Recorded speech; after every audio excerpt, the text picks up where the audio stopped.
Tour England में छोड़ दो, अंग्रेजी जानेगा। 10 वर्ष का 20 वर्ष का नौजवान बन के आ जाएगा, आपके कोई काम का नहीं होगा। ये स्थिति हमारे घर में बनती जा रही है। हम स्वयं उसको ऐसा बनाने के लिए प्रयास कर रहे हैं। ध्यान देना, जिसकी मातृभाषा समाप्त हो गई उसका सब कुछ समाप्त जाता है। ईश्वर भी और धर्म भी और आचार भी और वेशभूषा भी और खान पान भी और परंपरा भी और जीवन का उद्देश्य भी और मार्ग भी, सब कुछ समाप्त जाता है। इसलिए घर के अंदर बच्चों के साथ में अपनी मातृभाषा जो घर में चलती है, गुजराती में बोलो, हिंदी में बोलो, मराठी में बोलो, बंगाली में, तेलुगु में बोलो। तो ये संस्कृत भाषा के श्लोक हैं। शायद आपने पढ़ने की बात, गाने की बात तो दूर रही, कभी देखे भी नहीं होंगे, लेकिन आज मैं गवाऊंगा आपसे, आप भी गाएंगे हमारे साथ। प्रयास करो, हम गा सकते हैं। हमने तो अमेरिकन्स को, ब्रिटिशर को, अफ्रीकन्स को गवा दिया है, आप तो भारतीय हैं, क्यों नहीं गा सकते हैं? यथा पूर्वे संजानाना उपासते समानीव आकुति समाना हृदयानिव। बोलिए, नीव आकुति समाना हृदयानिव समानमस्तु वो मनो यथा वः सुसहासति। समानमस्तु वो मनो यथा वः सुसहासति। समानो मंत्रः समिति समानी। बोलिए, समानो मंत्रः समिति समानी। समानं मनः सह चित्तमेषाम्। समानं मनः सह चित्तमेषाम्। समानं मन्त्रमभिमन्त्रयेव। समानं मन्त्रमभिमन्त्रयेव। समानेन वो हविषा जुहोमि। समानेन वो हविषा जुहोमि। संगच्छध्वं संवदध्वं संवो मनांसि जानताम्। संगच्छध्वं संवदध्वं संवो मनांसि जानताम्। संसमिद्युवसे।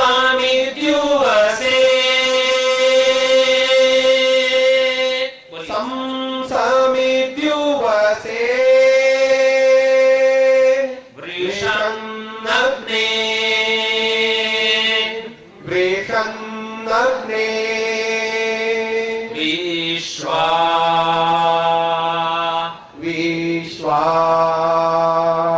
न्यर्य न्यर्य आ ईरस्पदे ईरस्पदे समिध्यसे समिध्यसे सनो वसून्याभर। सनो वसून्याभर। संगच्छध्वं संवदध्वं संवो मनांसि जानताम्। बोलिए, संगच्छध्वं संवदध्वं संवो मनांसि जानताम्। अनुभव चेतावनी वाली बात है। क्या कह रहा है मंत्र में? अरे मनुष्यों, 2 हाथ, 2 पांव, 2 आंखें, एक हृदय, सब प्रकार का सामान आपको समान रूप से दिया है मैंने। चाहे अमेरिका में हो, अफ्रीका में हो, चाहे यूरोप में हो, चाहे ऑस्ट्रेलिया में हो, चाहे एशिया में हो, सारे मनुष्यों का चमड़ी का भेद हो सकता है, मांस का कुछ भेद हो सकता है, लेकिन अब ये सारे समान हैं। दो आंखें हैं, दो हाथ हैं, एक मन है, एक बुद्धि है, लेकिन आज हमें अपने अज्ञान के कारण, मूर्खता के कारण, स्वार्थ के कारण अलग थलग हो गए हैं। कोई कुछ कर रहा है, कोई कुछ खा रहा है, कोई कुछ पी रहा है, कोई किसी प्रकार के अपने जीवन को व्यतीत कर रहा है। ये हमारे लिए प्रेरणा की बात है, सबके लिए, हमारे लिए नहीं, मनुष्य मात्र के लिए। जब तक अमेरिका और यूरोप और अफ्रीका और एशिया और ऑस्ट्रेलिया, सारे विश्व के लोग एकता को प्राप्त नहीं होंगे, एक ईश्वर को नहीं मानेंगे, एक भाषा नहीं होगी, एक संविधान नहीं होगा, तब तक युद्ध चलते रहेंगे, भय लगा रहेगा, आशंका मन में बनी रहेगी। ये वेद का आदेश है, इस कार्य को हम करने जा रहे हैं, आप भी हमारा सहयोग दें। ये मैंने वेद मंत्रों के आधार पर आपको अर्थ भी बताया, अब आगे की कार्रवाई करें। पूज्य आचार्य श्री ज्ञानेश्वर जी दर्शनाचार्य, दर्शन योग महाविद्यालय रोजड़ एवं उनके साथी ब्रह्मचारी एवं स्वामीगण के द्वारा किया गया वेद पाठ के लिए हम उनका धन्यवाद करते हैं। आगे के कार्यक्रम को बढ़ाते हुए मैं आपके समक्ष दर्शन योग महाविद्यालय रोजड़ गुजरात से पधारे हुए पूज्य आचार्य श्री का सर्वप्रथम मैं परिचय कराऊंगा।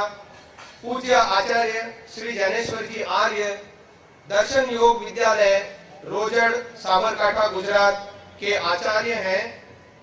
आपने 1974 में गृह त्याग किया था। इससे पूर्व जो अपने पैतृक व्यवसाय घर का था, सोने चांदी के व्यापार आदि का, ऐसे वैभव भरे घर को छोड़ने के पश्चात लंबे समय तक गुरुकुलों में रहते हुए आचार्य श्री ने वेदों का, व्याकरण का, दर्शनों का, उपनिषदों का अध्ययन किया, जिसमें आप गुरुकुल कालवा हरियाणा में लंबे समय तक पूज्य आचार्य बलदेव जी, जो स्वामी रामदेव जी के भी गुरु हैं, स्वामी रामदेव जी से भी पूर्व उनके चरणों में पूज्य आचार्य श्री को व्याकरण आदि पढ़ने का अवसर मिला। इसके पश्चात इन्होंने गुरुकुल कांगड़ी से निरुक्त की शिक्षा ली है और विश्व प्रसिद्ध योगी पूज्य स्वामी सत्यपति जी महाराज के चरणों में बैठ करके जिस विद्यालय के आप आचार्य श्री हैं, उसी विद्यालय के प्रारंभिक सत्र में उनके चरणों में बैठ करके आपने दर्शनों की शिक्षा प्राप्त की। इसके अलावा दर्शन योग विद्यालय के भी आप आचार्य हैं। आपने कई पुस्तकें लिखी हैं, जैसे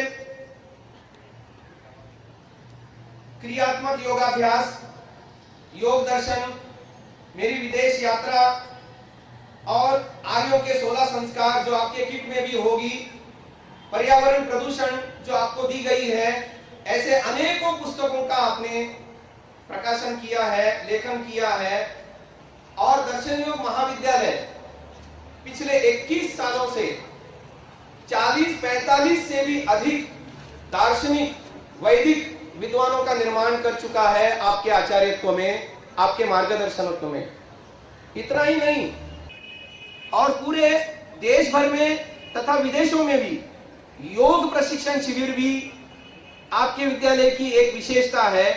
दर्शन योग विद्यालय में भी साल में 2 बार मार्च एवं अप्रैल अथवा अक्टूबर नवंबर में साल में 2 बार योग प्रशिक्षण शिविर होते हैं, जहां पर देश एवं विदेश के 300 से भी ज्यादा लोग आकर के योग प्रशिक्षण का लाभ लेते हैं और यज्ञ कार्यक्रम अपना लिया है और वो निरंतर कर भी रहे हैं। तो ये बहुत बड़ा पूज्य आचार्य श्री का पुण्य का काम जो हुआ है इनके द्वारा। मुंबई नगर में आप पधारे हैं, हम आपका आप सबकी ओर से, आयोजकों की ओर से हार्दिक स्वागत करते हैं। पूज्य आचार्य ज्ञानेश्वर जी।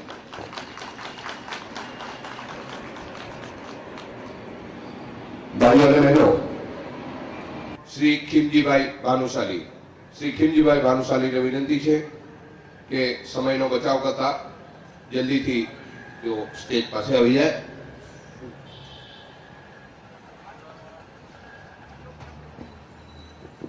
એવી જ રીતે આપણે શ્રી નરસિંહભાઈને વિનંતી કરીશું કે તેઓ તૈયાર રહે.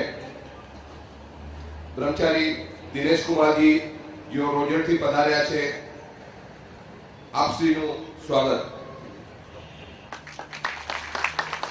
હું એ જ રીતે શ્રી મનસુખભાઈને વિનંતી કરીશ જેઓ કચ્છ કાઢવા પાટીદાર ટ્રસ્ટના ટ્રસ્ટી છે કે તેઓ આચાર્યજીનું સ્વાગત કરશે.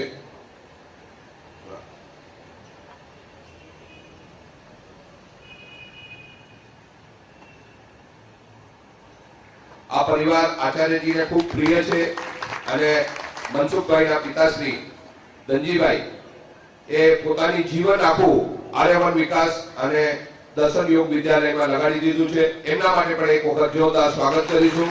હું ધનજીભાઈને વિનંતી કરીશ કે એક વખત અભિવાદન સ્વીકાર કરે. ધનજીભાઈ જગ્યા ઉપર ઉભા થઈને સૌને અભિવાદન. જેમણે આર્યવન વિકાસ અને દર્શન યોગ વિદ્યાલયના ચરણોમાં સમર્પિત કરી છે એવા ધનજીભાઈ. એવી જ રીતે હું નરસિંહભાઈને વિનંતી કરીશ કે બ્રહ્મચારી દિનેશ કુમારજી ખૂબ વિદ્વત બ્રહ્મચારી છે અને જ્ઞાનેશ્વરજીના માર્ગદર્શનમાં તેઓ યોગ શિબિર અને આપણી આજે આ બેઠા છીએ એ યજ્ઞ પ્રશિક્ષણ શિબિરનું સંચાલન કરતા હોય છે આચાર્ય. એ જ રીતે આપણી વચ્ચે દર્શન યોગ વિદ્યાલયથી આપણી વચ્ચે પધાર્યા છે ઋષિદેવજી. માન્ય મણિલાલભાઈને વિનંતી કરીશ કે તેઓ એમનું સ્વાગત કરે. ઋષિ મંત્રી છે અને આ શિબિરમાં એમનો અનન્ય ફાળો રહેલો છે. માન્ય જયંતિભાઈ ભાસ્કરજી બ્રહ્મચારીજીનું સ્વાગત કરશે. માન્ય જયંતિભાઈ.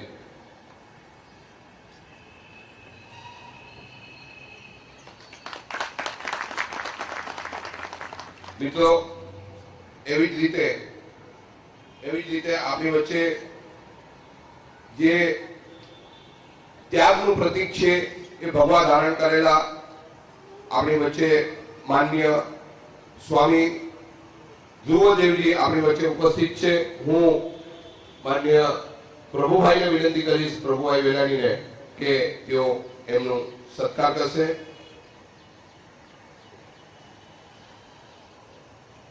દોસ્તો, એવી જ રીતે અહીં સંચાલનમાં જેઓ ઘાટકોપર અને મુંબઈમાં ધૂમ મચાવી રહ્યા છે અને જેમની વિદ્વતાથી આપણો સમાજ ખૂબ જ પ્રભાવિત થયો છે એવા બ્રહ્મચારી અરુણજી આપણી વચ્ચે ઉપસ્થિત છે, જેઓ મારી જોડે માઇક સંચાલન કરી રહ્યા છે. એમનું સન્માન કરવા માટે હું વિનંતી કરીશ કે ભાઈ હિંમતભાઈ.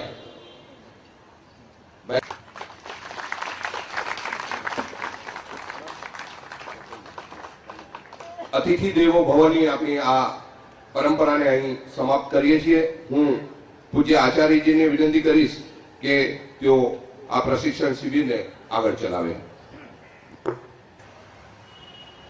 अपने गली को बना सकते हैं, समाज को बना सकते हैं, कम से कम घर को तो बना ही सकते हैं. हमारे हाथ में आज भी इस भयंकर नरकमय वातावरण में मैं देखता हूं, हजारों घरों में जाता हूं मैं, स्वर्ग है वहां. ये स्वर्ग क्या है, नरक क्या है? जिस घर में शांति है, सुख है, प्रसन्नता है, आनंद है, निर्भीकता है, प्रेम है, परस्पर विश्वास है, एक दूसरे के साथ सद्भाव से व्यक्ति रहते हैं, एक दूसरे के प्रति लगाव है, लागने तुम्हारी भाषा में, स्वर्ग है. जो स्वस्थ है, संपन्न है, सुखी है, स्वर्ग है वहां. ध्यान देना, स्वर्ग का संबंध सुख से है, सुख का संबंध शांति से है, शांति का संबंध प्रेम से है, प्रेम का संबंध विश्वास से है, विश्वास का संबंध सच्चाई से है, सच्चाई का संबंध कर्तव्य भावना से है, और कर्तव्य भावना जो है पुरुषार्थ और त्याग की अपेक्षा रखती है, और पुरुषार्थ और त्याग तपस्या जो है बिना ईश्वर की भक्ति के, बिना ईश्वर के विश्वास के नहीं होता. ये स्वर्ग बनाने आया हूं मैं। आज सारा विश्व नरक बन गया है। हम जिस जीवन को चला रहे हैं, जैसे भी हम जी रहे हैं, वो उत्तम जीवन नहीं है। बड़ा हमारे पास में अच्छे धन संपत्ति होगी, अच्छे मकानों में रह रहे हैं, अच्छी गाड़ियों में रह रहे हैं, अच्छी हमारे पास कारें हैं, अच्छे कपड़े पहन रहे हैं, अच्छा भोजन खा रहे हैं, हमारे पास लाखों करोड़ों की संपत्ति हो गई है। लेकिन जो स्वर्ग जिसको हमने सुना है और अपने वेदांती पुस्तकों में पढ़ा है और लोगों को इतिहास में हमने जाना है कि घर में स्वर्ग में वातावरण में लोग कैसे रहते थे, वो स्वर्ग आज घरों में नहीं है। सबकी बात नहीं कह रहा मैं, 2-5% छोड़ दीजिए जिनके घर में स्वर्ग है, लेकिन अधिकांश घरों के अंदर आज नरक में वातावरण है। ये नरक क्या है? ये नरक है झूठ बोलना, संशय करना, स्वार्थ की भावना होना, आलसी बनना, प्रमादी बनना, द्वेष करना, ईर्ष्या करना, निंदा चुगली करना, ये नरक है। जिन घरों के अंदर ये दुर्गुण बुराइयां रहती है वो नरक है। चाहे अडलख संपत्ति क्यों न हो, करोड़पति क्यों न हो, अरबपति क्यों न हो, कितनी गाड़ियां, कितने कपड़े क्यों न हो, देखता हूं घरों में, आपके बॉम्बे मिलेंगे, सब जगह देखता हूं। पैसा है, संपत्ति है, बड़े मकान है, लेकिन पति पत्नी का मुंह उधर है, पति का 36 आंकड़ों, वो उधर जा रही है, उधर जा रही है, उसका क्लब अलग है, उसका क्लब अलग है। बॉम्बे में उस मंदिर में जाती है, उस मंदिर में जाता है, उसका फ्रेंड सर्कल अलग है, उसका सर्कल अलग है, नाश्ते का समय अलग, नाश्ते की आइटम अलग, सब कुछ अलग है। परस्पर प्रेम नहीं है, विश्वास नहीं है, श्रद्धा नहीं है।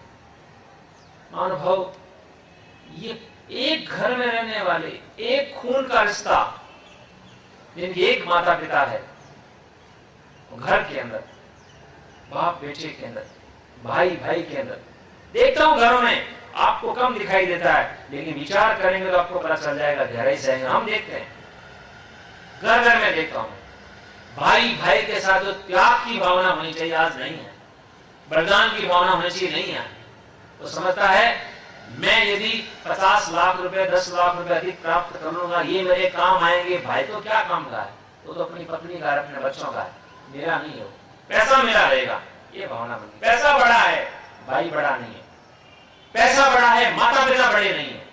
देखता हूं मैं आज, यहाँ का पता नहीं, मुझे पूरा नहीं, बम्बे का माता हूं मैं, घूमते हैं माता पिता, तरसते हैं माता पिता अपने बच्चों के प्रेम के लिए। उनको पैसा नहीं चाहिए, प्रेम चाहिए, प्रेम नहीं है। पैसा देते हैं उनको, खिलाने का पिलाने की छूट है, प्रेम नहीं है, सेवा नहीं है, ये नरक है। ये परस्पर निंदा चुगली। सौभाग्य से कोई व्यक्ति बचा होगा तो सास जो है अपने बहू की निंदा ना करती हो, दोष न देखती हो, और बहू भी अपने सास को अन्य प्रकार से देखती हो, गलत दृष्टिकोण से। खबरें पहुंचती है, यहाँ की खबरें उधर पहुंचती है, उधर की खबरें इधर पहुंचती है। देखता हूं मैं घरों में, भाई भाई में, बाप बेटे में, भाई बहन में। आज देश के अंदर 2 करोड़ मुकदमे, 2 करोड़, ध्यान देना, आज देश के अंदर 2 करोड़ मुकदमे चल रहे हैं। और किन के मुकदमे हैं वो? बाप बेटे के, भाई भाई के, पति पत्नी के। अब मुझे बताइए, इन 2 करोड़ परिवारों में तो नरक है। ये तो मुकदमे की बात है। राग और देश, ईर्ष्या, निंदा चुगली, झूठ, छल कपट, स्वार्थ, ये घर घर में घुसा हुआ है। ये नरक में वातावरण है, हमारा पतन हुआ है। ध्यान देना, अच्छे मकान बनाने से, अच्छे कपड़े पहन लेने से, अच्छी गाड़ियों में घूमने से, अच्छी डिग्रियां प्राप्त कर लेने से, अच्छा भोजन करने से, होटलों में जाकर के, अच्छा कालीन, अच्छा सोफा सेट, इनसे कुछ स्वर्ग में वातावरण नहीं बन जाता। स्वर्ग बनाने के लिए मन को पवित्र बनाना पड़ता है, बुद्धि को पवित्र बनाना पड़ता है, आत्मा को पवित्र बनाना पड़ता है। इसके बिना नहीं बनता स्वर्ग। मैं ये काम करने आया हूं, आपके घर में स्वर्ग बनाने आया हूं। मैं जिन वेदों को पढ़ता हूं, पढ़ाता हूं, दर्शनों को पढ़ता हूं, पढ़ाता हूं, गीता रामायण को पढ़ता पढ़ाता हूं, उस प्रकार की बुद्धि को लेकर के देखता हूं तो मुझे आध्यात्मिक दृष्टिकोण से पतन दिखाई दे रहा है। कंगाल हो गए लोग, बिल्कुल कंगाल हो गए। उनके पास वो आध्यात्मिक संपत्तियां नहीं है, संपत्तियां अभी नहीं बैठेंगे जी, उनको रोक दीजिए, अभी नहीं। आध्यात्मिक संपत्तियां नहीं उनके पास में। पैसा कुछ नहीं करता है। पैसा कपड़ा दे सकता है, मकान दे सकता है, भोजन दे सकता है। प्रेम प्राप्त करने के लिए, प्रेम देने के लिए, विश्वास उत्पन्न करने के लिए, सहन शक्ति और धैर्य और तपस्या और त्याग, विनम्रता, सेवा भाव, सरलता, ये परम पिता परमात्मा की उपासना करने से आती है, यह बुद्धि के पवित्र होने से आती है। आज सारे विश्व के अंदर पर्यावरण प्रदूषण फैल गया है। ये भौतिक पर्यावरण नहीं, इससे बड़ा पर्यावरण हुआ है बुद्धि का प्रदूषण। हमारी बुद्धि विकृत हो गई, आज तमोगुणी और रजोगुणी बन गई है। पवित्र बुद्धि नहीं है। पवित्र बुद्धि जो होती है अति शांत होता है, और स्वार्थी होता है, सत्यवादी होता है, तपस्वी होता है, त्यागी होता है, सात्विक बुद्धि वाला। और आज आप देख सकते हैं, परीक्षण कर सकते हैं, हमारे जीवन में वो गुण नहीं है। हम कहां राम और कृष्ण की बात कर रहे हैं, गीता रामायण को पढ़ते हैं, लेकिन हमारे जीवन के अंदर वो बातें नहीं। इस पर्यावरण प्रदूषण को, इस बौद्धिक प्रदूषण को, मानसिक प्रदूषण को, आत्मिक प्रदूषण को दूर करने के लिए मैं आया हूं। जिन परंपराओं को हमने भुला दिया है, जो हमसे छीन ली गई थी, जिनको हमने छोड़ दिया है, जिनको हमने त्याग दिया है, जिनको हम भूल गए हैं, उनको पुनः आपको याद दिलाने के लिए आया हूं।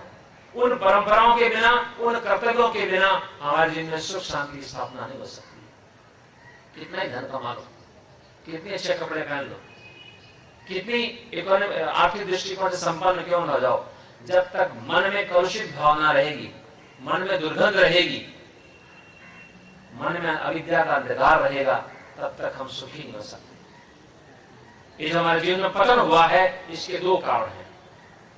पहला कारण है आध्यात्मिक, दूसरा कारण है भौतिक। आध्यात्मिक कारण क्या है? नास्तिकता। ध्यान देना, मैं आपसे कहूंगा कि क्या आप आस्तिक हैं, तो मैं समझता हूं सभी व्यक्ति कहेंगे हम आस्तिक हैं। लेकिन आज हम अपने आप को आस्तिक मान रहे हैं, ईश्वर भक्त मान रहे हैं, हम भक्ति भी करते हैं, पूजा भी करते हैं, उपासना भी करते हैं, ध्यान भी करते हैं, पूजा अर्चना सब कुछ कर रहे हैं, लेकिन वैदिक दृष्टिकोण से देखा जाए उसमें कमियां हैं, उसमें त्रुटियां हैं। जिस ईश्वर को हम मान रहे हैं वो सच्चा ईश्वर नहीं है, क्षमा करें मेरे को, आप भली मानते रहे। मैं 35 वर्ष से जिन वेदों को पढ़ाता आया हूं, उस आधार पे आपको बताऊंगा मैं, हमारा ईश्वर जो है वो सच्चा ईश्वर नहीं है। गलत ईश्वर को जानने के कारण, गलत ईश्वर की उपासना करने के कारण हमारे जीवन में दुख हुए हैं। हमने सच्चे ईश्वर को जानना मानना भूल गया। ध्यान देना, ईश्वर जो है जिसकी वेदों में चर्चा आई है, दर्शनों में, उपनिषद में, गीता में, रामायण में, महाभारत में, जिसमें हमारे ऋषि लोग, मुनि लोग, महापुरुष लोग जिसकी उपासना करते थे, ध्यान करते थे, वो ईश्वर जो है सर्वव्यापक है, सर्वव्यापक है, कण कण में विद्यमान है। वो किसी एक स्थान पर नहीं है, हमारे शरीर में है, हमारे अंतःकरण में है, हमारे मन में है, हमारी बुद्धि में है, हमारी आत्मा में है। हमारी आत्मा के अंदर ईश्वर ही है और कोई नहीं। हम डूबे हुए ईश्वर में, हम जहां कहीं जाते हैं ईश्वर वहां पहले से विद्यमान है, आगे पीछे, दाएं बाएं, ऊपर नीचे, सारा ब्रह्मांड, सारी पृथ्वी, सारा ब्रह्मांड ईश्वर में डूबा हुआ है। कैसे उदाहरण देता हूं आपको, रसगुल्ला मिलता है ना, रसगुल्ला देखा आपने? रसगुल्ला रस में होता है डूबा हुआ, और रसगुल्ले को निचोड़ो उसमें भी रस होता है। ऐसी स्थिति है। हम जो मनुष्य हैं ये रसगुल्ले के समान है। हमारे अंदर ईश्वर भरा हुआ है और हमारे बाहर भी ईश्वर है। हम ईश्वर में बैठे हैं, ईश्वर में पैदा होते हैं, ईश्वर में खाते हैं, पीते हैं, बड़े होते हैं, विवाह करते हैं, बच्चे पैदा करते हैं, बूढ़े होते हैं, ईश्वर में मर जाते हैं, फिर ईश्वर में पैदा होते हैं। मछली, पानी में मछली पैदा होती है, पानी में जीती है, खुलती है, कूदती है, पानी में मर जाती है, स्थिति है। ईश्वर में हम अनादि काल से हैं और अनंत काल तक रहेंगे। ईश्वर को छोड़ के कहीं जा सकते, ईश्वर जो है वायु के समान है। हम जो श्वास ले रहे हैं, यहां पर भी है, गुजरात में भी है, दिल्ली में भी है, अमेरिका में भी है, चाइना में भी है, रशिया में भी है, सब जगह हवा है। जैसे हवा सर्वव्यापक है वैसे ईश्वर सर्वव्यापक है। पकड़ो मेरी बात को। हम जिस ईश्वर को उपासना कर रहे हैं वो देवी देवता हो सकते हैं, वो कपोल कल्पित व्यक्ति हो सकते हैं, वो महापुरुष है हमारे, तो सामने बैठे देखो जितने भी हैं, ब्रह्मा है, विष्णु है, महेश है, शिव है, जो भी है, जितने भी हमारे महापुरुष हुए हैं, राम है, कृष्ण है, ये महापुरुष है हमारे। इनके चरित्र को पढ़ना चाहिए, गीता रामायण पढ़नी चाहिए। इनके चरित्रों को पढ़ के जैसे इन्होंने अपने जीवन को चलाया है हमें चलाना चाहिए। लेकिन ईश्वर जो है जिसका हम बैठ के ध्यान करते हैं, जैसे वो ध्यान करते बैठे हैं, आंखें बंद करके अकेले के अंदर ईश्वर का ध्यान होता है। मैं आपको कल बताऊंगा नेक्स्ट टाइम कि ध्यान कैसे करते हैं।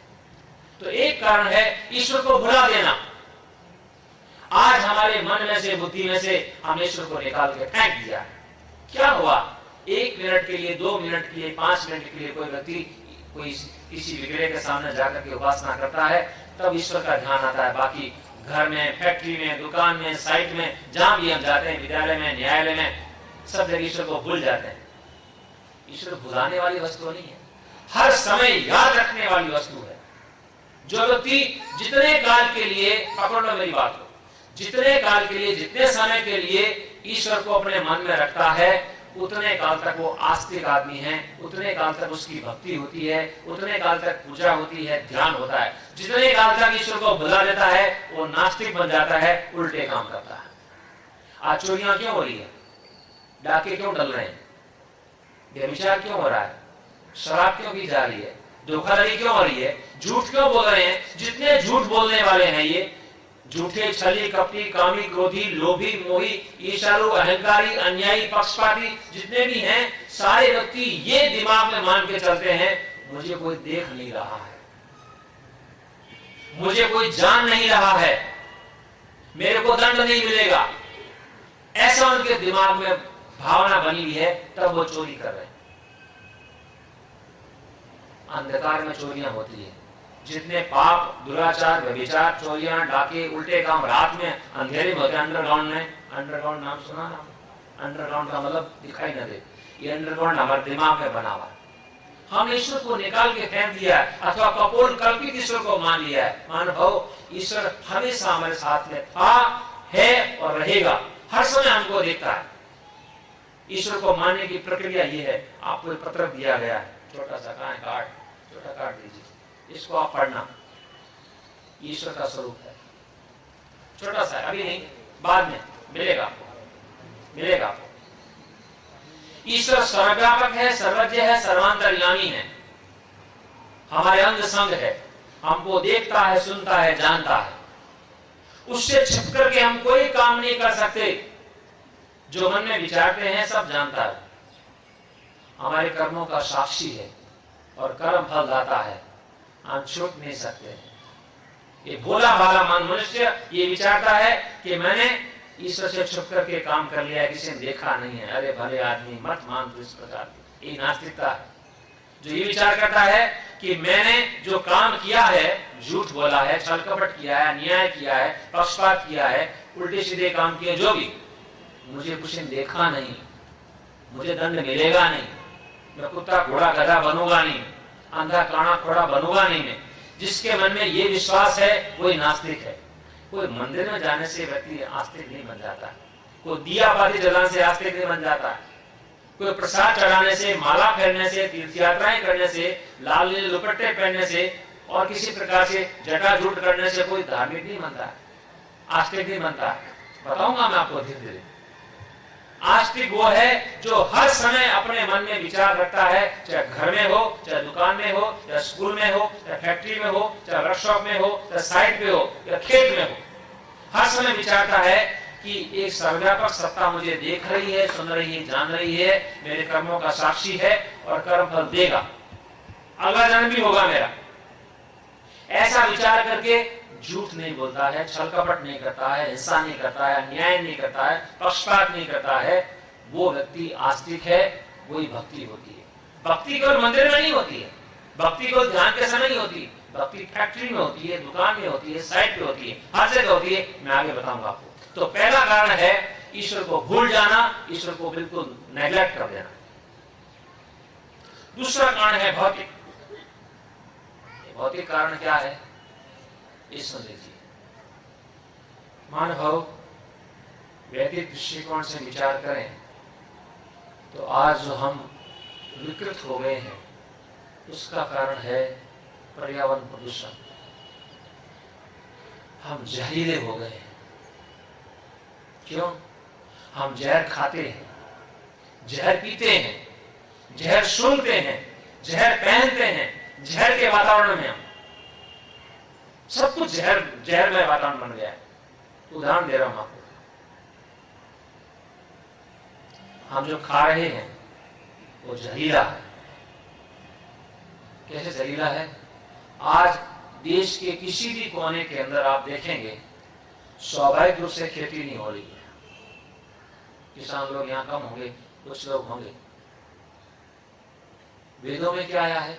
हमें वेद पास में मिट्टी को पहले अच्छी प्रकार से बोया जाता है, उसको अच्छी प्रकार से उसकी धुलाई की जाती है, गुड़ाई की जाती है, और बीज होते हैं गेहूं के, चावल के, चने के, उनको घी में, दूध में, दही में, ध्यान देना मैं वेद की बात बता रहा हूं। जो बीज है बी हमारी भाषा में, उनको गेहूं में, गेहूं में, दूध में, दही में, तेल में, विभिन्न प्रकार के अच्छे पदार्थों में इसको गीला करके फिर भूमि में डाला जाता है। ये प्रक्रिया है हमारी। और आज क्या स्थिति है? भूमि के अंदर बीज को किससे चोपड़ा जाता है? आपको पता नहीं होगा, कुछ जानते होंगे। भयंकर औषधियां हम सूंघ नहीं सकते, खाने की बात दूर रही। उससे गेहूं को, चने को, चावल को, मूंग को चोपड़ा जाता है। और साथ में एक और उसके साथ में डाला जाता है खाद। दो प्रकार का, एक ही साथ होता है। 2 बार जहर हो गया। तीसरी बार जब 2-4 पत्ते निकलते हैं, अभी कॉम्पल निकली, बेचारा छोटा सा हुआ है, 2-4 जड़ गई है, उसके ऊपर और स्प्रे करते हैं ताकि कोई छोटी कीड़ी मकोड़ी ना खा जाए। फिर और आगे बढ़ता है, 1-2 फीट का होता है तो और उसके ऊपर स्प्रे करते हैं। चौथी बार जहर हो गया। फिर फूल आते हैं तो फूल गिर ना जाए, चिड़िया कीड़े मकोड़े खा ना जाए, तो 5वीं बार और जहर डालते हैं। फिर फल आते हैं तो 6ठी बार और जहर डालते हैं। ऐसा जहरीला जो पदार्थ पैदा होता है, अन्न, शाक, कंद, मूल आदि, उसको जब स्टोर करते हैं तो लंबे काल तक चलेगी। तो स्टोर रूम के अंदर भी जहर की गोलियां डालते हैं, स्प्रे करते हैं। ये 7वीं बार हो गया। ऐसे जहरीले पदार्थ, चाहे वो गेहूं हो, चना हो, या खाद्यान्न हो, सब्जियां हो, शाक हो या फल हो, जब खाते हैं तो पचता नहीं है। तो पचाने के लिए और जहर डालते हैं, गोलियां खाते हैं। वो पच तो गया, अब निकल नहीं रहा है, निकालने के लिए और जहर डालते हैं। और निकल तो गया, फिर भी जहर का अंश बच गया, वो बचे जहर के लिए और गोलियां डालते हैं। जहर जहर जहर जहर जहर।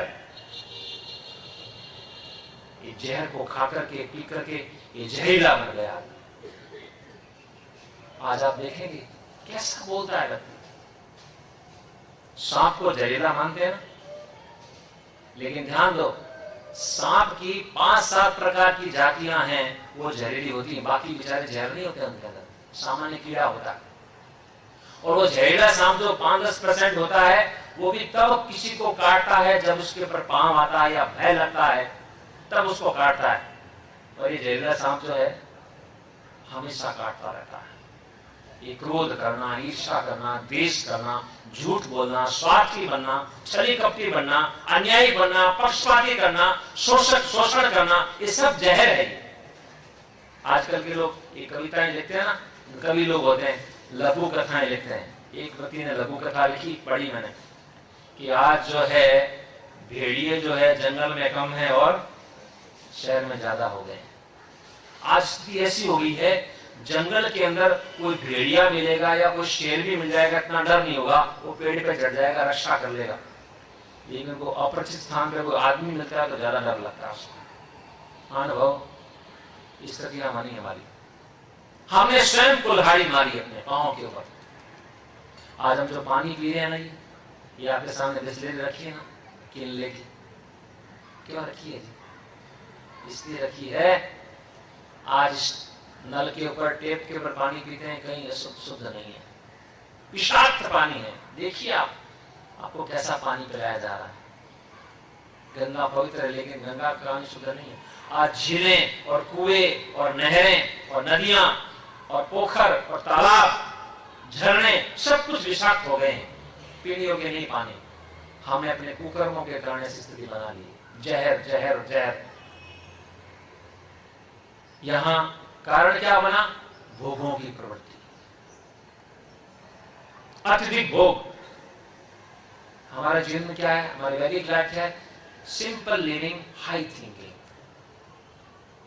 और राजा महाराजा, आज मैं अतिशयोक्ति नहीं कर रहा, हम जिस जीवन को जी रहे हैं भौतिक दृष्टिकोण से, ये कभी 100 वर्ष पहले, 50 वर्ष पहले, 200 वर्ष पहले राजा महाराजा का जीवन हुआ करता था। लेकिन आज भौतिक दृष्टिकोण से राजा महाराजा बन गए हैं, लेकिन व्यवहारिक दृष्टिकोण से, मानसिक दृष्टिकोण से हमारा जीवन उस प्रकार का नहीं है। उदार नहीं है, शांत नहीं है, सरल नहीं है, तपस्वी नहीं है, त्यागी नहीं है। परिणाम प्रभाव पड़ा है। हम अत्यधिक भोगों की प्रवृत्ति हमारी हो गई है। एक सामान्य व्यक्ति को अपने तन को ढकने के लिए कितना वस्त्र चाहिए? आदमी को कितना चाहिए? पैंट शर्ट 2 मीटर ऊपर, 1-2 मीटर नीचे। एक पैंट रखे, 2 पैंट रखे, 5 मिनट रख ले, कल्पना करो बड़ा व्यक्ति हो तो। कोई बहुत अधिक बड़ा व्यक्ति हो 10 पैंट रख ले, 10 जब्बा लहंगा रख ले, 50-50 जब्बा लहंगा रख रहा है। मैं विदेशों की क्या बात बताऊं, एक व्यक्ति के 4-4 आलमारियां भरी पड़ी, 4-4 आलमारियां। कितने कपड़े पूछता हूं मैं, हमें मना तो क्या करेगा वो? तो कहते हैं जी 100-125 कपड़े होंगे। मुझे बताओ क्या जरूरत है?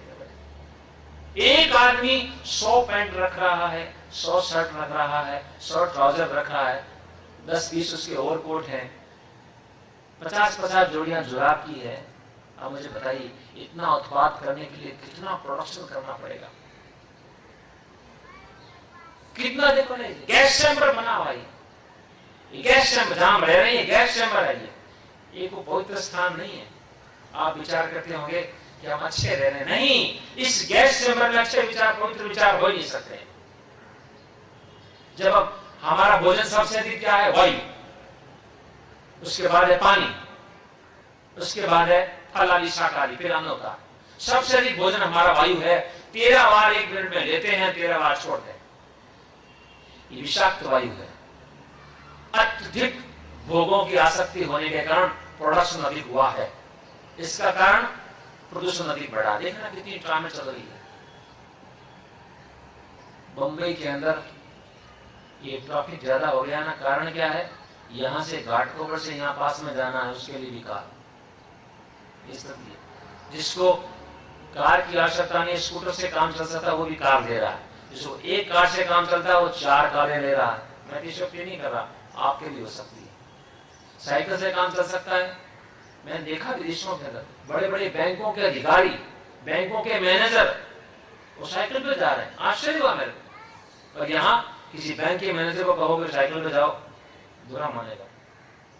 मानव, ये हमने स्वयं अपने पांव में कुल्हाड़ी मारी। अत्यधिक औद्योगिक प्रवृत्ति के कारण भयंकर प्रदूषण फैल गया है। ये वायु के कारण सारा आकाश जो है, यहां इतनी गंदगी नहीं जितनी आकाश में है।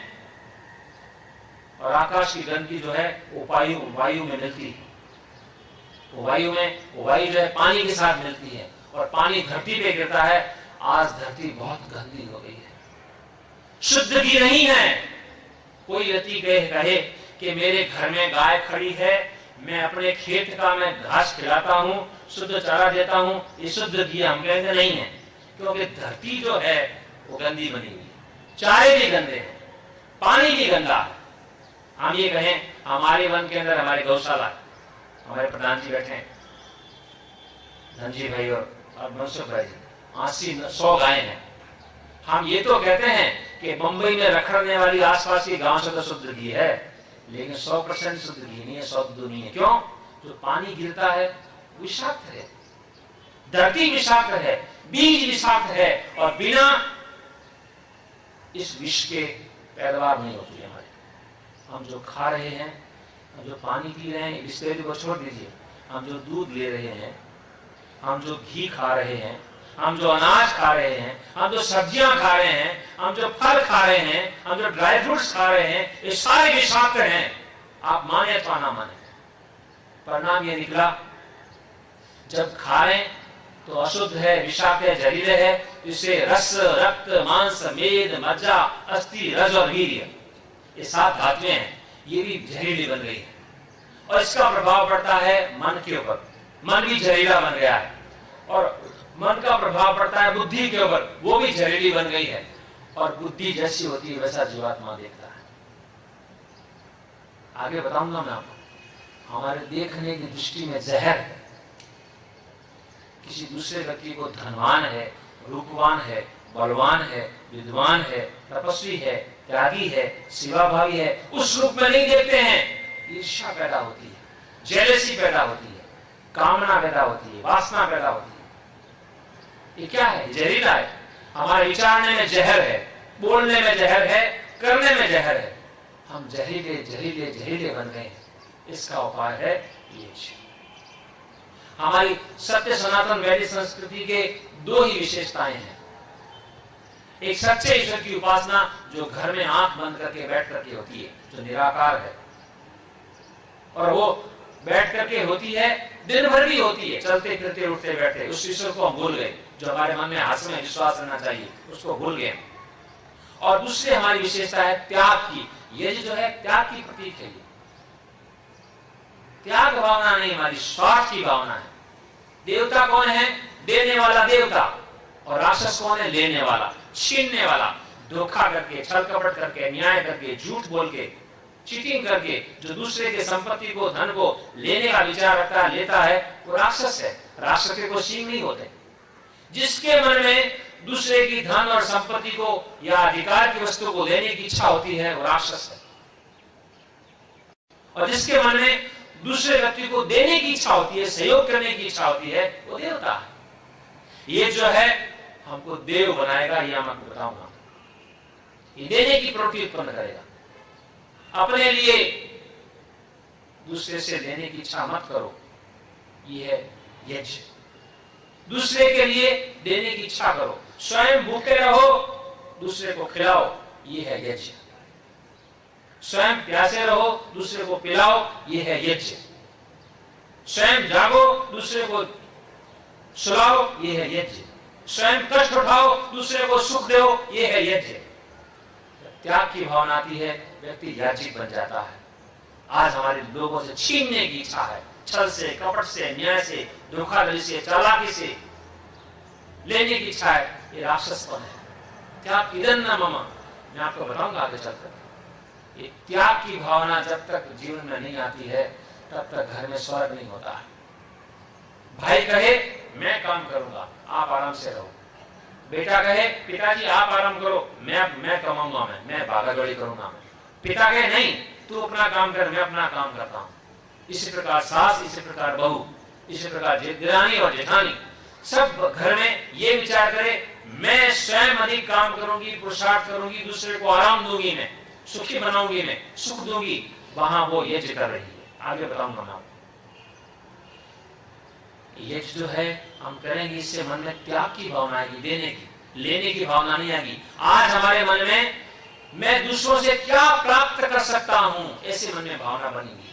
कोई देता भी है, कोई किसी को ये विचार के देता है इतना दूंगा तो इतना मिलेगा, मेरे 100 दूंगा तो 500 मिलेगा, तो देने का विचार करता है। और ये विचार करता है, ये देखता है यहां मैं 100 दूंगा, मेरे को 5 में नहीं मिलेगा, तो वो देता नहीं। अनुभव, ये त्याग की भावना सिखाएगा आपको। ये नई चीज नहीं है। मैंने आपको बताया ये जो है सृष्टि के आदि से होता आया है। 1,96,08,53,110 वर्ष हो चुके हैं, तब से यज्ञ इस धरती पे निरंतर होता आया है। ध्यान देना, मैं आपको ये सिखाऊंगा आज से, ये वही यज्ञ है जो भगवान राम और कृष्ण करते आए हैं, ये आपके सामने बैठा है। और हम कोई इतने बड़े हो गए, हम इतने व्यस्त हो गए हैं कि हमारे पास बिल्कुल यज्ञ करने को टाइम नहीं है। कि भगवान कृष्ण जो राजा थे, राजा एक बहुत बड़े प्रांत के, उत्तरी भारत के, वो दोनों समय करते थे। भगवान राम दोनों समय करते थे, एक समय नहीं, दोनों समय यज्ञ करते थे। प्रातः काल उठ करके 4 बजे उठ करके जंगल में जाकर के फ्रेश होकर के ईश्वर का ध्यान करते थे। तो ध्यान करके चित्र लगाया, उसके बाद में आकर के यज्ञ करते थे, ब्राह्मणों को बुलाते थे, वेद पाठ करते थे, वेद का प्रवचन सुनते थे, दान देते थे, तब जाकर के मुंह के अंदर डालते थे। और आज क्या हो गया, बेड टी, सुना ना आपने, लेटे लेटे। ये हमारी संस्कृति नहीं है। इतने काम करने के उपरांत उठना, फ्रेश होना, स्नान करना, व्यायाम करना, यज्ञ करना, वेद पाठ करना, सत्संग करना, उसके बाद में मुंह के अंदर ये कुछ डालना, ये हमारी प्रवृत्ति थी। हमारी दोनों समय यज्ञ करते थे। ध्यान देना, जंगल में आज आप देखते हैं ना, सड़कों के किनारे, एरोड्रम पर और रेलवे स्टेशन पर ये लोग बैठ करके करते हैं ना, हमारे मुस्लिम भाई, हमें आश्चर्य होता है। ऐसे ही हमारे जो देवी देवता हैं, जब सायंकाल का समय होता था, जब सुबह का समय होता था, रथवान को कहते थे रोक दो रथ को, ईश्वर की उपासना का समय हो गया है, यज्ञ का समय हो गया है, ईश्वर की उपासना करेंगे। जंगल के अंदर बैठ करके मानव हमने ईश्वर को छोड़ दिया, ये हमारी दुर्दशा हो गई। अब मैं आपको निश्चित कहता हूं, जितने मन में आनंद और उत्साह और निर्भीकता होनी चाहिए, आज हमारे जीवन में नहीं है। जितनी मन में शांति और प्रसन्नता और संतोष होना चाहिए, आज हमारे जीवन में नहीं है। कारण क्या है, ईश्वर को निकाल के फेंक दिया, ईश्वर को दबा दिया।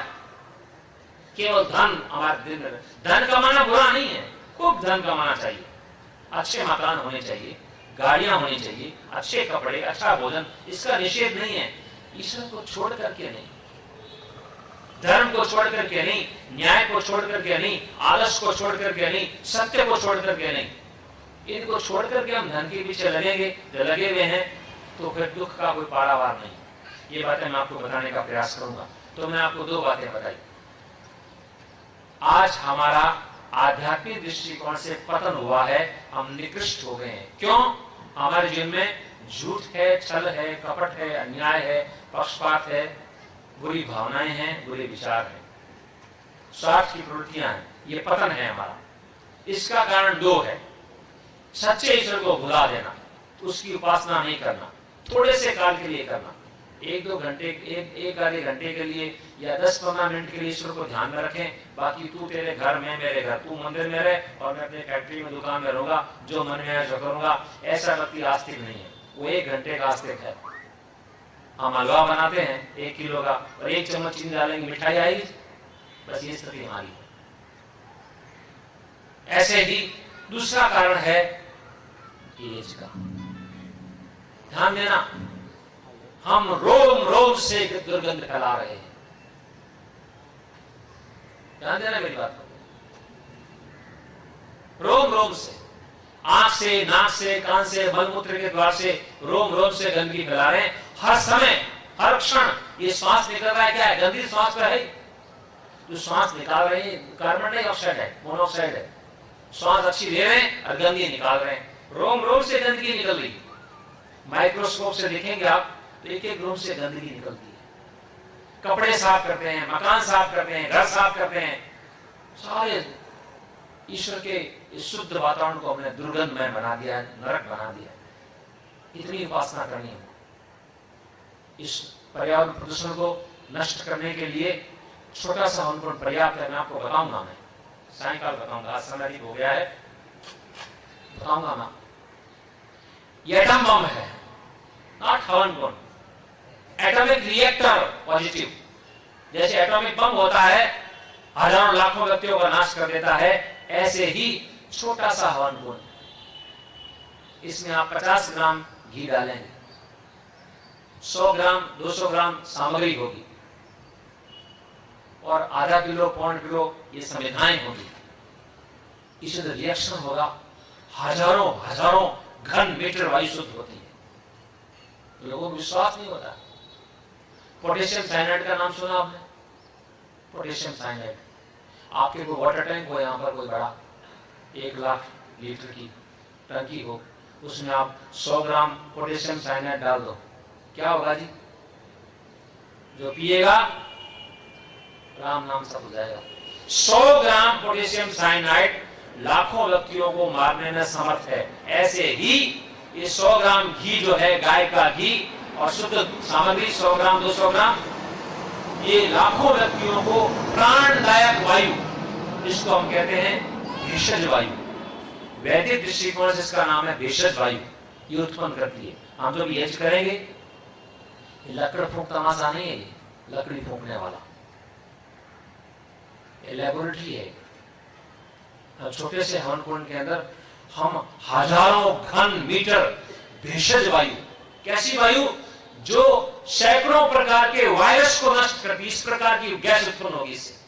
ये हम नहीं कह रहे हैं, हमारी बातों को लोगों ने मानना छोड़ दिया, ये रूस के लोग कह रहे हैं, जर्मनी के कह रहे हैं, पोलैंड के कह रहे हैं, चिली के कह रहे हैं, अमेरिका के कह रहे हैं, ये लोग कह रहे हैं, नास्तिक लोग कह रहे हैं, रूस के वैज्ञानिक, कि इस यज्ञ को जलाने से इसमें किशमिश है, केसर है, कस्तूरी है, या अन्य प्रकार की गाय का घी है, जलाने से इस प्रकार की गैसेस निकलती हैं जो एटॉमिक रिएक्शन होता है उसको नष्ट कर देती है।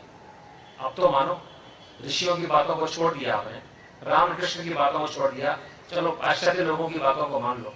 एक समय आएगा, आज विदेशों के अंदर हजारों घरों में ये हो रहा है, मैं अफ्रीका में गया, वहां हो रहा है, गल्फ कंट्रीज में हो रहे हैं, यूरोप में हो रहा है, अमेरिका में हो रहा है, नॉर्थ अमेरिका में हो रहा है, जगह जगह देखता हूं लोग कहते हैं।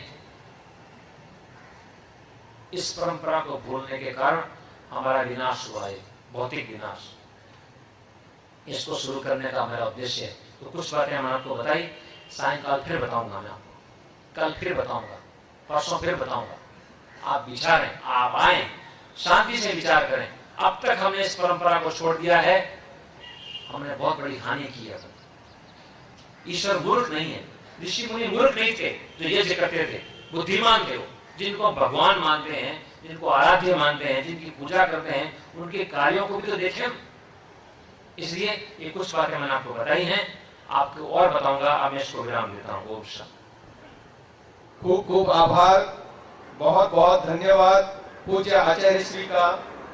जैसा कि मैं बता रहा था, अपनी ओजस्वी वाणी के द्वारा पूज्य आचार्य श्री भारत भर में ही नहीं, अभी तो 9 बार यूके में भी जाके प्रचार कर चुके हैं, 3 बार मॉरिशस में, 2 बार कनाडा में, 2 बार दुबई गल्फ आदि में, Kenya, Tanzania, Zanzibar, Johannesburg, Marlboro, South Africa, Nepal आदि राष्ट्रों की लंबी लिस्ट है मेरे पास, जहां पर कई बार आचार्य जी गए हैं और अपनी ओजस्वी वाणी के द्वारा इसी प्रकार प्रचार किया है योग एवं यज्ञ का। आपने बताया कि वो हमारे घरों में स्वर्ग लाने के लिए आए हुए हैं। हमें अपने जीवन में सुबह से लेकर के शाम तक ईश्वर को अपने जीवन का एक महत्वपूर्ण साथी बना लेना चाहिए और सच्चा आस्तिक बनना चाहिए। और उन्होंने ये भी बताया कि हम कैसे जहरीले हो चुके हैं, जहर सूंघते हैं, जहर पीते हैं, जहर खाते हैं, जहरीले वातावरण में रहते हैं, और इसी जहरीले वातावरण को शुद्ध कराने के लिए और उस प्रक्रिया को सीखने के लिए, सिखाने के लिए आए हैं पूज्य आचार्य श्री। मैं उनका पुनः एक बार धन्यवाद करता हूं। और अब समय होता जा रहा है प्रतिभाव का। हमारे बीच जो महानुभाव विशेष अतिथि हैं, उनका परिचय देने के लिए मैं साथी मंगल भाई जी भानुशाली जी को माइक सौंपता हूं। मित्रों, हमारे बीच में बहुत से महानुभाव यहाँ पे बैठे हैं। मैं मेरे नजर के सामने देख रहा हूँ तो माननीय छगन भाई जी ओकार यहाँ पे बैठे हुए हैं। वो हमारे कच्छ कड़वा पाटीदार समाज के मैनेजिंग ट्रस्टी है। और बाकी यहाँ पे डॉक्टर गाडगिल साहब, यहाँ पे आई सर्जन जो नॉन मुंबई के आई सर्जन है, भरत चापानेरिया जी वगैरह बहुत से महानुभाव हमारे बीच में बैठे हैं। मैं हमारे बीच में एक जो मेडिसिन से जुड़े हुए हमारे बीच में एक मेहमान है, माननीय हेमंत भाई भानुशाली जो एमएससी है और मेडिकल डायग्नोसिस के साथ में जुड़े हुए हैं, मैं हेमंत भाई जी से विनती करूंगा कि वो अपने प्रतिभाव हमें देंगे। माननीय हेमंत भाई भानुशाली। પૂર્વક કેવી રીતે કરવું તેની માહિતી કોઈ પણ કર્મકાંડની બ્રાહ્મણ દ્વારા મળી નહીં, પણ મારા ખાસ મિત્ર જે રોહણા જ્ઞાતિના છે તે નિયમિત યજ્ઞ કરતા હતા, તેની સાથે ક્યારેક યજ્ઞ કર્યો હતો અને જ્યારે મારી દીકરી જે MBS કરે છે અને નિયમિત રીતે યજ્ઞ કરે છે ત્યારે મને પણ થયું કે યજ્ઞ કરવું જોઈએ અને યજ્ઞ કરવાનું શરૂ કર્યું। ભૌતિક અને આધ્યાત્મિક ક્ષેત્રમાં ફાયદો થયો। આજે આપણે જ્યારે વિધિપૂર્વક યજ્ઞ કેમ કરવું તે શીખીશું અને મને ખાતરી અને વિશ્વાસ છે કે આપણને અને સમાજને ઘણો ફાયદો થશે અને આચાર્યજીના કહેવા પ્રમાણે આપણું જીવન સ્વર્ગ જેવું થશે। અને હવે સમાપન तरफ जता पहला एक आचार्य जी ने रजा ले लो। आचार्य जी को मैं प्रार्थना करता हूँ 1 मिनट हमें दें। माननीय जयाबेन को मैं प्रार्थना करता हूँ कि वो यहाँ आ जाए हमारे बीच में।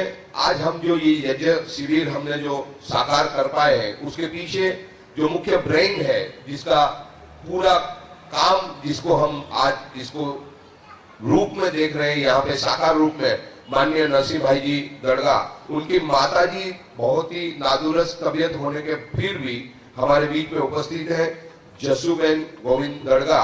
तो मैं माननीय जयाबेन जी से प्रार्थना करूंगा कि वो उनका स्वागत करेंगी। तत्पश्चात हम प्रैक्टिकल फील्ड में, अभी आचार्य जी ने हमें थियोरिकल सारी बातें समझाई और हम प्रैक्टिकल जो यज्ञ हमारी प्रशिक्षण है उसको हम आगे बढ़ाएंगे। आदरणीय जसूबेन गोविंद दड़गा जी का स्वागत जयाबेन करेंगी। हम करतल ध्वनि से उनका स्वागत करेंगे, उनको सहयोग देंगे। मैं पूज्य आचार्य जी से प्रार्थना करता हूं कि प्रैक्टिकल यज्ञ का जो है वो शुभारंभ हमें कराएं। महानुभाव मेरी ओर देखिए, यज्ञ बहुत सरल है। पुरुषों के लिए दाढ़ी बनाना होता है ना, घर में बनाते हैं दाढ़ी। आप कितने मिनट लगते हैं? 5 से 10 मिनट बस।